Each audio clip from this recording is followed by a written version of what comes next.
How to delete an email account in Outlook 2010. This tutorial assumes you've already launched Outlook 2010.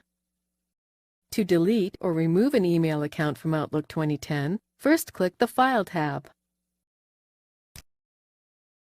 Then click the Account Settings button. Click Account Settings here. Highlight the account you want to delete. Then click Remove. Click Yes to confirm. That's all there is to it. Remember that removing an email account here does not delete the account from your hosting account. It simply means you can no longer use the account with Outlook 2010. You can always reconfigure your email account in Outlook 2010 again, as long as it still exists in your hosting account. This is the end of the tutorial.